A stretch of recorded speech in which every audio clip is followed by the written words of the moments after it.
Cambodia के खूबसूरत मंदिरों और रंगीन बाजारों की चमक के पीछे एक ऐसी दुनिया छिपी है जिसे बहुत कम लोग समझ पाते हैं। कंबोडिया में कई महिलाएं सुरक्षा, शिक्षा और कार्यस्थल समानता से जुड़ी चुनौतियों का सामना करती हैं और इसके साथ ही मानव शोषण की गहरी परतें भी मौजूद हैं। ये प्रभावशाली समूह कानून से कैसे बच निकलते हैं और उन महिलाओं को सशक्त बनाने के लिए क्या प्रयास किए जा रहे हैं जो अपने अधिकारों के लिए आवाज उठाने का साहस दिखाती हैं। दक्षिण पूर्व एशिया के दिल में कौन से रहस्य छिपे हैं और वे लाखों लोगों के जीवन को कैसे प्रभावित करते हैं। हमारे साथ जुड़िए क्योंकि हम कंबोडिया की अनकही कहानियों को सामने लाने जा रहे हैं। यह यात्रा आप मिस नहीं करना चाहेंगे। कंबोडिया में हर साल हजारों लोग मानव शोषण की कठोर सच्चाई झेलते हैं। हाल की रिपोर्टों में बताया गया है कि पिछले वर्ष ही 5,000 से अधिक मामले सामने आए, जो पहले दर्ज आंकड़ों की तुलना में 15% की बढ़ोतरी दिखाते हैं। यह समस्या केवल आर्थिक मुश्किलों से नहीं, बल्कि भ्रष्टाचार और मौजूदा कानूनों के कमजोर क्रियान्वयन जैसी गहरी चुनौतियों से भी जुड़ी हुई है। कंबोडिया ने इसे रोकने के लिए कानून बनाए हैं, लेकिन उनका प्रभावी लागू होना लगातार नहीं दिखता, खासकर उन दूरस्थ सीमा क्षेत्रों और ग्रामीण इलाकों में जहां पर्याप्त संसाधन और निगरानी की कमी है। इन स्थानों में कई कमजोर लोग आवश्यक सहायता तक पहुंच भी नहीं पाते, जिससे पीड़ितों की हालत और कठिन हो जाती है। अंतर्राष्ट्रीय संगठनों और मानवाधिकार समूहों द्वारा इस मुद्दे से निपटने के प्रयास जारी हैं, लेकिन राजनीतिक और आर्थिक जटिलताएं उनके काम को चुनौती देती हैं। स्थायी सुधार लाने के लिए कंबोडिया को वैश्विक साझेदारियों को मजबूत करने, शिक्षा पर निवेश बढ़ाने और ऐसी नेतृत्व व्यवस्था तैयार करने की जरूरत है जो इन खतरनाक नेटवर्कों को खत्म करने के लिए गंभीर रूप से प्रतिबद्ध हो। फिर भी एक सवाल बना रहता है, ये नेटवर्क कानून से हमेशा एक कदम आगे कैसे बने रहते हैं और क्या यह स्थिति कभी बदल पाएगी? मानव जीवन से जुड़े छिपे व्यापार के बाद अब हम एक और सच्चाई की ओर बढ़ते हैं। कंबोडिया को अक्सर रंगीन बाजारों, मधुर मुस्कानों और समृद्ध सांस्कृतिक विरासत वाले देश के रूप में जाना जाता है, लेकिन इस सुंदर छवि के पीछे एक बड़ी चुनौती छिपी है जिसका सामना कई कंबोडियाई महिलाएं अपने दैनिक जीवन में करती हैं। यह लैंगिक असमानता और सीमित अवसरों से जुड़ा हुआ संघर्ष है। रिपोर्टों से पता चलता है कि कंबोडिया में बड़ी संख्या में महिलाएं सुरक्षा, शिक्षा और कार्यस्थल समानता जैसी समस्याओं से जूझती हैं। सामाजिक मान्यताएं और सांस्कृतिक बाधाएं कई बार ऐसे हालात बना देती हैं जहां घरेलू हिंसा और कार्यस्थल भेदभाव जैसे मुद्दे खुलकर सामने नहीं आ पाते। बदलाव की मांग करने वाले लोग इन विषयों को प्रमुख चिंता बताते हैं और इन्हें लगातार ध्यान देने की आवश्यकता मानते हैं। इन परिस्थितियों को सुधारने के प्रयास तेजी से बढ़ रहे हैं, जिनमें स्थानीय महिला अधिकार संगठनों की महत्वपूर्ण भूमिका है। ये समूह शिक्षा, कानूनी सहायता और समुदायों में जागरूकता फैलाने के माध्यम से महिलाओं को सशक्त बनाने की कोशिश कर रहे हैं। अंतर्राष्ट्रीय सहयोग और स्थानीय पहल मिलकर आशा देती हैं कि एक दिन लैंगिक समानता सामान्य बात बन जाएगी, न कि कोई अपवाद। हालांकि कई चुनौतियां अभी भी मौजूद हैं, लेकिन इन कार्यकर्ताओं और उनके साथ खड़े समुदायों की दृढ़ता सकारात्मक बदलाव की किरण दिखाती है। आप इन चुनौतियों और किए जा रहे प्रयासों के बारे में क्या सोचते हैं? क्या आपको लगता है कि हम कंबोडिया में लैंगिक समानता और महिला सशक्तिकरण को आगे बढ़ाने में भूमिका निभा सकते हैं? अपनी राय टिप्पणियों में साझा करें। अगर आपकी राय व्यक्त करना ही आपकी आज़ादी छीन सकता हो, तो आप कैसा महसूस करेंगे? कंबोडिया में अभिव्यक्ति की स्वतंत्रता एक ऐसा मुद्दा है जिस पर काफ़ी चर्चा होती है, खासकर जब देश की अंतर्राष्ट्रीय मानवाधिकार संधियों से जुड़ी प्रतिबद्धताओं की बात आती है। कुछ क्षेत्रों में सुधार हुआ है, लेकिन पत्रकारों, राजनीतिक व्यक्तियों और आम नागरिकों के लिए अपनी बात रखना अब भी कठिन हो सकता है। मीडिया से जुड़े नियमों पर लगातार बहस होती रहती है। कई लोग स्वतंत्र रिपोर्टिंग और अभिव्यक्ति की आज़ादी पर लगाई गई सीमाओं को लेकर चिंता जताते हैं। ऑनलाइन प्लेटफॉर्म, जिन्हें पहले खुले विचार विमर्श का स्थान माना जाता था, अब अधिक निगरानी के चलते बदलते माहौल का हिस्सा बन गए हैं। कंबोडियाई सरकार ने मानवाधिकार पहलों को समर्थन देने की बात कही है, जिससे आगे संवाद और प्रगति की संभावनाएं दिखाई देती हैं। इन चर्चाओं के दौरान अंतर्राष्ट्रीय संगठनों और एनजीओ की भूमिका सहयोग और समझ बढ़ाने में महत्वपूर्ण बनी रहती है। आगे देखते हुए क्या मिलकर किए गए प्रयास वास्तविक बदलाव ला पाएंगे या ये चुनौतियां इसी तरह बनी रहेंगी? भविष्य में कई संभावनाएं हैं और निरंतर भागीदारी ही इन्हें आकार देगी। अब थोड़ा माहौल हल्का करते हैं। क्या आप जानते हैं कि यहाँ की महिलाएं कैसी होती हैं? लेकिन शुरू करने से पहले आप सभी से एक छोटा सा अनुरोध है। अगर आप हमारी मदद कर सकते हैं तो कृपया सब्सक्राइब बटन दबाएं और नोटिफिकेशन बेल चालू करें ताकि आपको हमारे नए वीडियो सबसे पहले मिलें। यह हमारे लिए बहुत मायने रखता है। बदले में हम वादा करते हैं कि इस कार्यक्रम को आपके लिए लगातार बेहतर बनाते रहेंगे। डील। जब लोग कंबोडिया के बारे में सोचते हैं तो वे अक्सर प्राचीन मंदिरों और व्यस्त बाजारों की कल्पना करते हैं, लेकिन वास्तव में कंबोडिया की असली पहचान उसकी महिलाएं हैं। अपनी विनम्रता, दृढ़ता और सौम्यता के लिए प्रसिद्ध, वे परंपरा और आधुनिकता को बहुत खूबसूरती से एक साथ जोड़ती हैं। इसका एक उदाहरण उनकी सुंदरता से जुड़ी परंपराओं में मिलता है। कई कंबोडियाई महिलाएं अपने बालों को संवारने के लिए चावल का पानी इस्तेमाल करती हैं, जो लंबे समय से चली आ रही विधि है और इससे बाल मुलायम और चमकदार दिखते हैं। खास अवसरों पर वे संपोट पहनती हैं, जो रेशम से बनी पारंपरिक स्कर्ट है और उस पर बने डिजाइन उनकी सांस्कृतिक पहचान को दर्शाते हैं। हालांकि कंबोडियाई महिलाएं सिर्फ परंपराओं की संरक्षक ही नहीं हैं, बल्कि आधुनिक अवसरों को भी अपना रही हैं।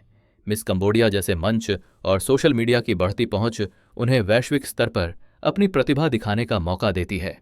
Cambodia demographic and health survey 2024 में एक महत्वपूर्ण बदलाव सामने आया है, जिसमें दिखाया गया है कि 18 से 35 वर्ष की लगभग हर 3 में से एक महिला अविवाहित है।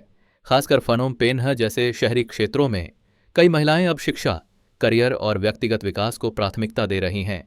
जो लोग जुड़ना चाहते हैं उनके लिए कंबोडिया का जीवंत सामाजिक माहौल, कैफे से लेकर पेशेवर वातावरण और ऑनलाइन प्लेटफॉर्म तक, इन अद्भुत महिलाओं से मिलने के कई अवसर प्रदान करता है। चमकती मुस्कानों के पीछे कंबोडियाई महिलाएं चुनौतियों का सामना भी करती हैं।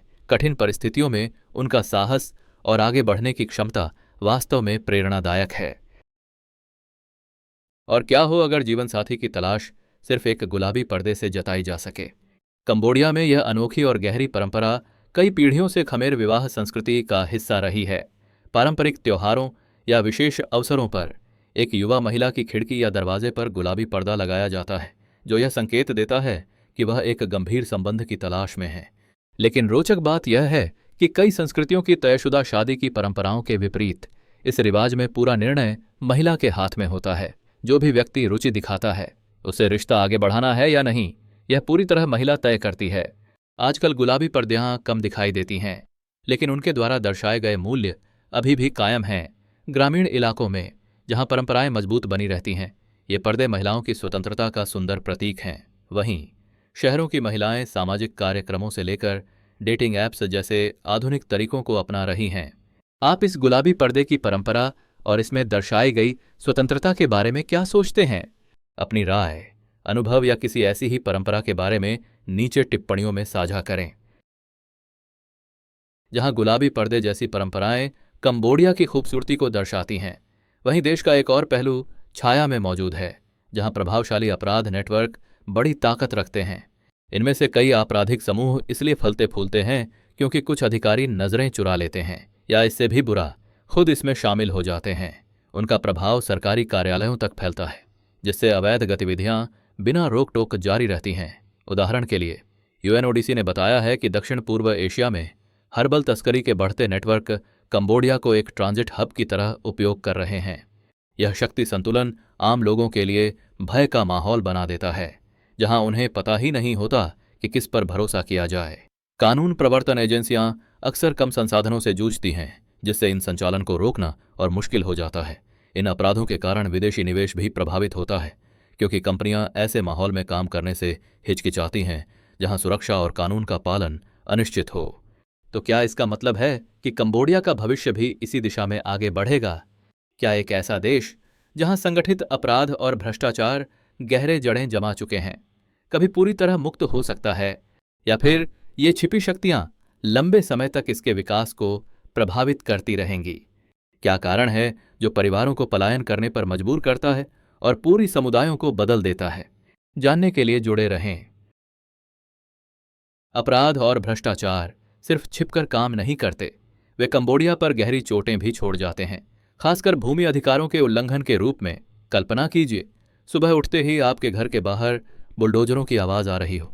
शाम होते होते वह जमीन जिस पर आपका परिवार पीढ़ियों से खेती करता आया है गायब हो चुकी हो और उसकी जगह एक लग्जरी रिसॉर्ट या औद्योगिक पार्क की योजना बना दी गई हो।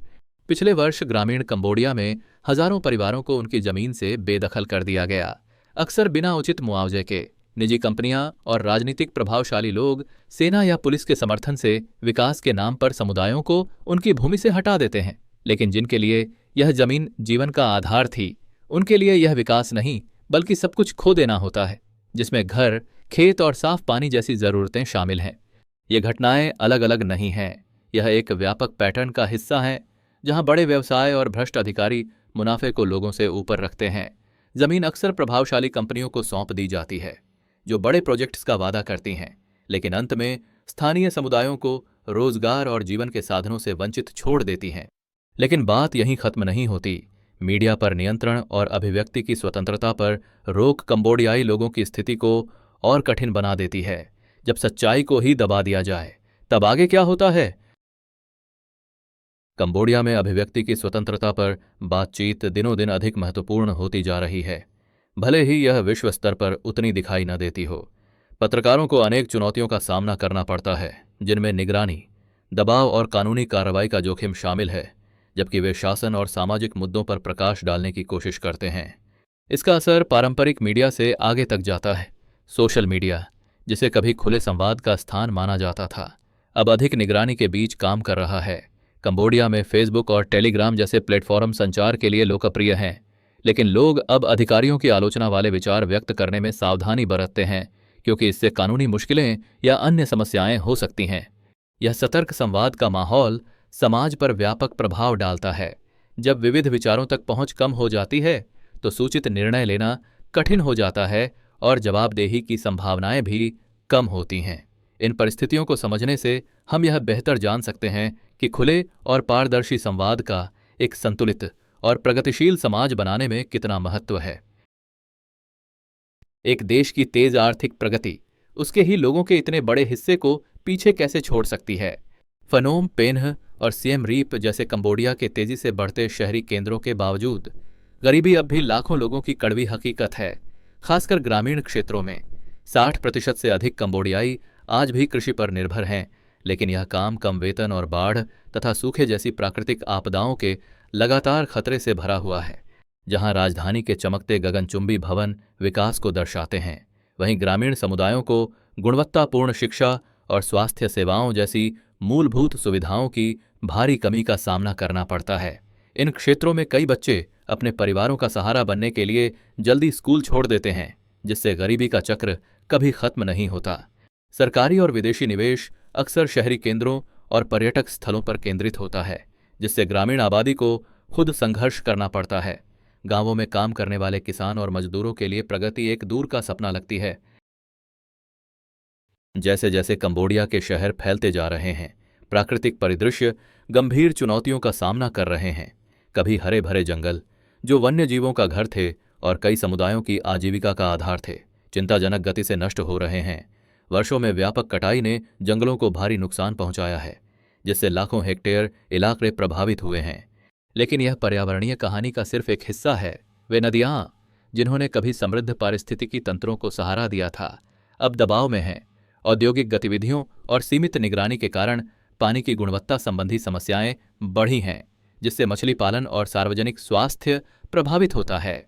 इसके अलावा मेकांग नदी पर बने बड़े बांधों ने प्राकृतिक तंत्र को बदल दिया है और उन समुदायों के लिए नई चुनौतियां पैदा की हैं जो इन संसाधनों पर निर्भर हैं।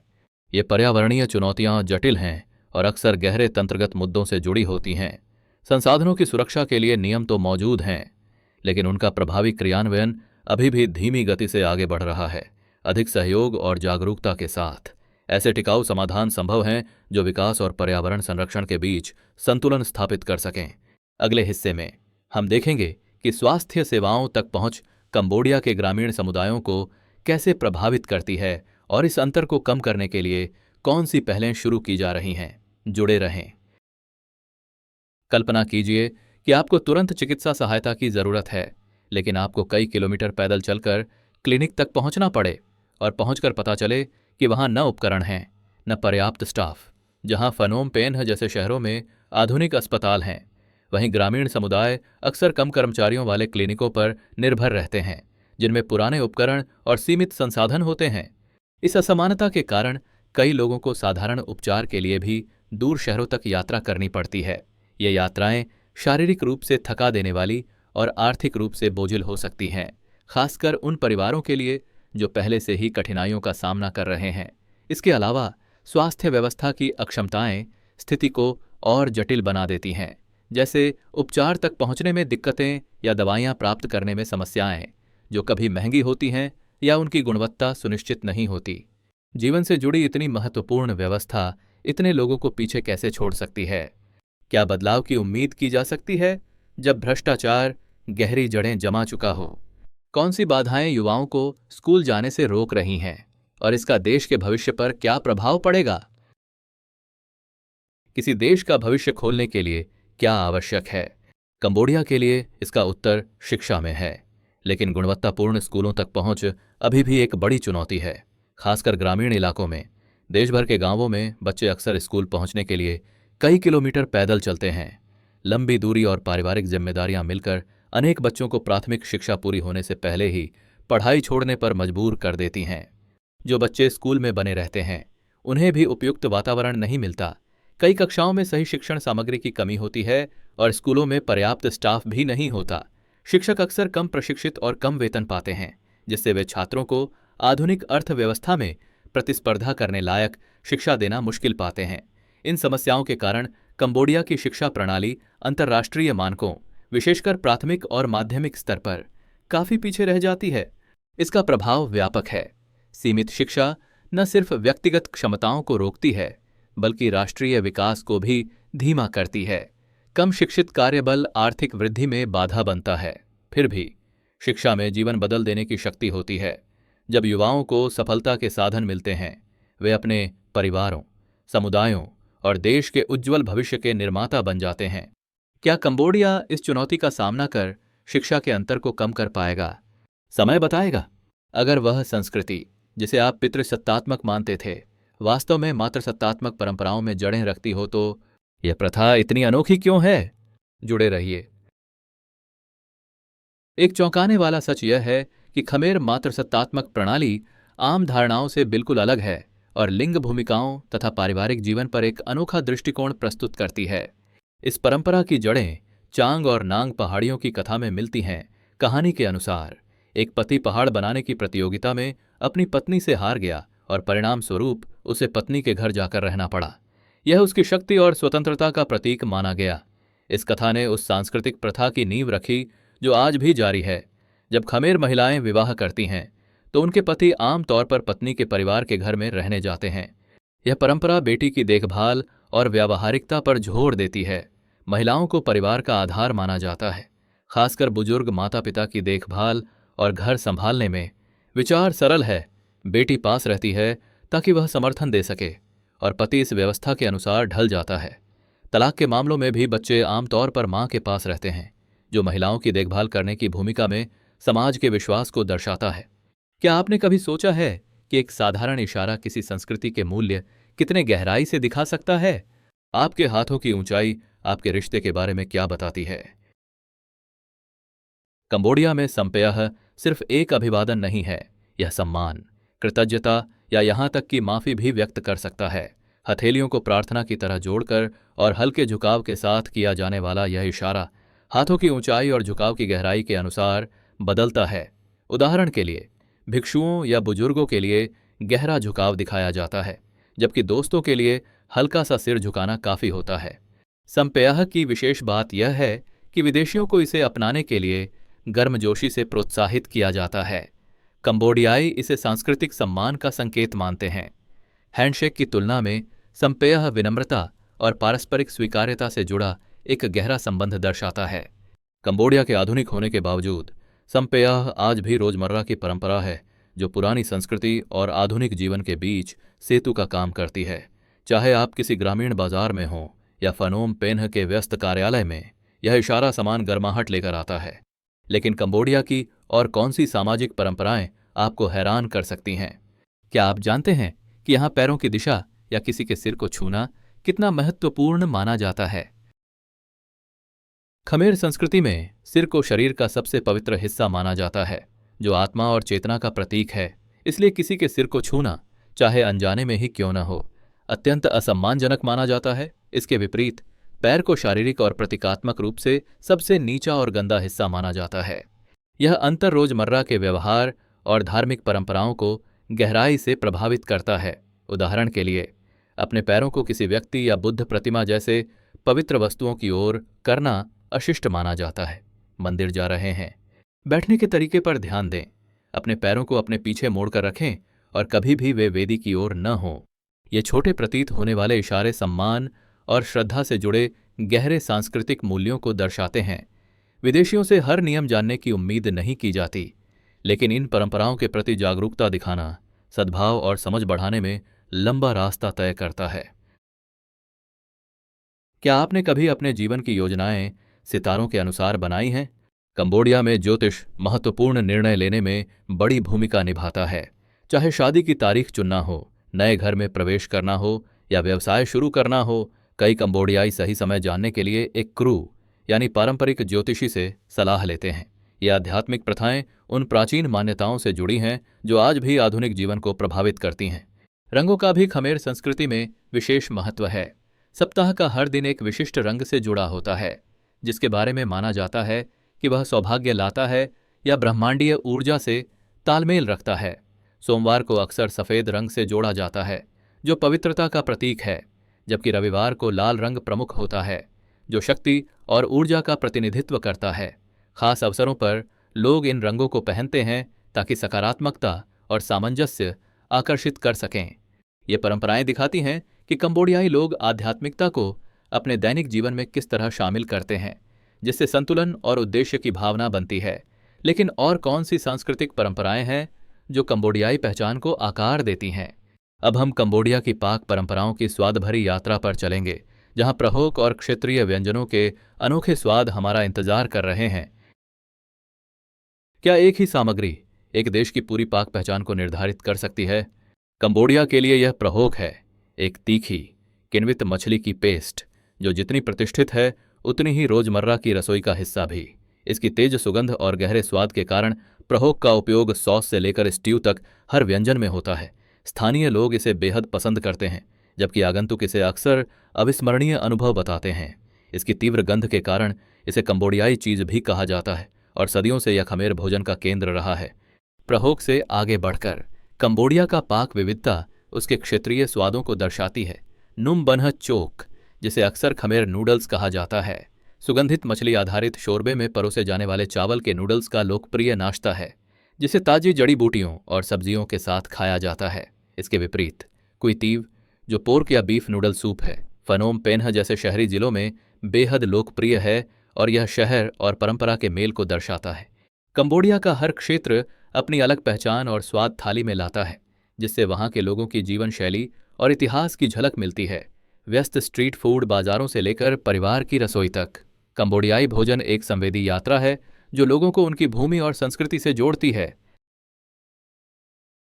कंबोडिया की सांस्कृतिक कहानी केवल स्वादों में नहीं लिखी गई, बल्कि अद्भुत सुंदरता और कला के साथ प्रस्तुत भी की जाती है। कंबोडिया का रॉयल बैले, जिसे खमेर शास्त्रीय नृत्य कहा जाता है, यूनेस्को द्वारा मान्यता प्राप्त एक धरोहर है जो अपनी जटिल मुद्राओं और भव्य परिधानों के लिए प्रसिद्ध है।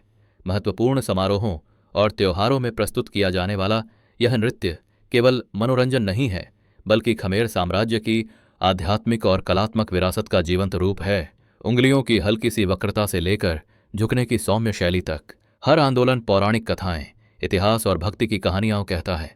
इसके साथ ही है सबेक थॉम, कंबोडिया की प्राचीन छाया कठपुतली परंपरा। खूबसूरती से नक्काशी किए गए चमड़े की कठपुतलियों का उपयोग करते हुए कलाकार रीमकेर कंबोडिया का रामायण संस्करण जैसी महाकाव्य कथाओं को रोशनी से सजी स्क्रीन पर जीवंत बनाते हैं। ये प्रदर्शन कहानी, संगीत और शिल्प को मिलाकर एक अविस्मरणीय दृश्य बनाते हैं जो अक्सर त्योहारों या मंदिर आयोजनों के दौरान प्रस्तुत किए जाते हैं। इन कला रूपों को देखने के इच्छुक आगंतुकों के लिए फनोम पेन्ह और सिएम रीप में नियमित कार्यक्रम आयोजित किए जाते हैं। नेशनल म्यूजियम जैसे स्थानों पर आयोजित प्रस्तुतियां कंबोडिया की कलात्मक आत्मा की झलक देती हैं। ग्रामीण समुदायों में सबेक थॉम कभी कभी उत्सवों के दौरान प्रस्तुत किया जाता है, जिससे यह परंपरा आने वाली पीढ़ियों के लिए जीवित रहती है। जहां कंबोडिया की शास्त्रीय कलाएं उसकी प्राचीन आत्मा को सहेजती हैं, वहीं आधुनिक परिदृश्य तीखे विरोधाभासों की कहानी कहता है। फनोम पेन्ह और सिएम रीप में चमकदार मॉल, व्यस्त कॉफी शॉप और ऊंची इमारतें कंबोडिया के तेज शहरी विकास का प्रतीक हैं। लेकिन कुछ घंटों की दूरी पर ही ग्रामीण समुदाय बिल्कुल भिन्न वास्तविकता में रहते हैं, जहां जीवन धीमी गति से चलता है और खेती तथा घनिष्ठ गांव की परंपराओं के इर्द गिर्द घूमता है। फनोम पेन्ह जैसे शहर पर्यटन, तकनीक और रियल एस्टेट जैसे बढ़ते क्षेत्रों में नौकरी के अवसर प्रदान करते हैं, लेकिन ग्रामीण इलाकों की कहानी कहीं अधिक सरल है। 60% से अधिक कंबोडियाई खेती पर निर्भर हैं और उनमें से कई मुश्किल से अपनी दैनिक जरूरतें पूरी कर पाते हैं। यह अंतर केवल आय का नहीं है। विश्वसनीय स्वास्थ्य सेवाएं, शिक्षा और बुनियादी ढांचा जैसी आधुनिक सुविधाएं ग्रामीण परिवारों के लिए अभी भी चुनौती बनी हुई हैं। यह अंतर एक ही देश के भीतर दो समानांतर दुनिया बनाता है।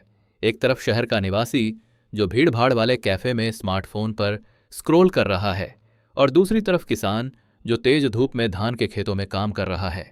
शहरीकरण विकास की उम्मीदें देता है, लेकिन यह असमानता और ग्रामीण विरासत के संरक्षण से जुड़े कठिन सवाल भी खड़े करता है। लेकिन यह अंतर रोजमर्रा की जिंदगी को कैसे प्रभावित करता है, खासकर परिवहन जैसी बुनियादी चीजों को। उस शहर में रहना क्या मायने रखता है जहां ट्रैफिक जाम रोज का संघर्ष हो। फनोम पेन्ह की सड़कों पर टुक टुक, मोटो और कभी कभी कारें लगातार भीड़ में रास्ता बनाती हुई दिखाई देती हैं।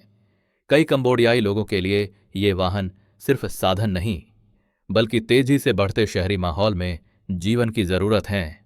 कंबोडिया अर्बन मोबिलिटी रिपोर्ट 2024 के अनुसार फनोम पेन्ह का ट्रैफिक जाम दक्षिण पूर्व एशिया में सबसे अधिक है। वाहनों की बढ़ती संख्या को संभालने के लिए सीमित बुनियादी ढांचे के कारण लोग लंबे विलंब और अव्यवस्थित चौराहों का सामना करते हैं। फिर भी कंबोडियाई लोग बेहद जुगाड़ू होते हैं। टुक टुक चालक संकरी गलियों से शॉर्टकट लेते हैं और मोटो चालक ट्रैफिक के बीच से रास्ता निकालते हैं, जिससे शहर में सफर एक रचनात्मक चुनौती बन जाता है, न कि साधारण यात्रा। ग्रामीण इलाकों में जीवन धीमा चलता है। बैलगाड़ियां अभी भी खेतों में सामान ले जाने में मदद करती हैं, जबकि साइकिलें आम परिवहन साधन हैं। शहरी जाम और ग्रामीण सादगी का यह विरोधाभास कंबोडिया के अनोखे मिश्रण को दर्शाता है, जहां विकास और परंपरा साथ साथ चलते हैं। लेकिन कंबोडिया में परिवहन का भविष्य क्या होगा? क्या तेज शहरीकरण समाधान लाएगा या चुनौतियां और बढ़ेंगी? अगर आपको आज का वीडियो पसंद आया हो तो कृपया लाइक बटन दबाएं और चैनल को सब्सक्राइब करना न भूलें। आपका समर्थन हमारे लिए बहुत महत्वपूर्ण है। अभी आपकी स्क्रीन पर दिखाई दे रहा वीडियो क्लिक करें। मुझे यकीन है आपको वह सामग्री भी पसंद आएगी। नीचे टिप्पणी में बताएं कि आप अगला कौन सा देश हमारे चैनल पर देखना चाहते हैं। देखने के लिए बहुत बहुत धन्यवाद। अगली वीडियो में मिलते हैं। देखने के लिए शुक्रिया। अगर आपको यह वीडियो उपयोगी लगे तो कृपया इसे लाइक करें, सब्सक्राइब करें और घंटी बजाएं ताकि आप कोई भी नया वीडियो मिस न करें। मिलते हैं अगले वीडियो में।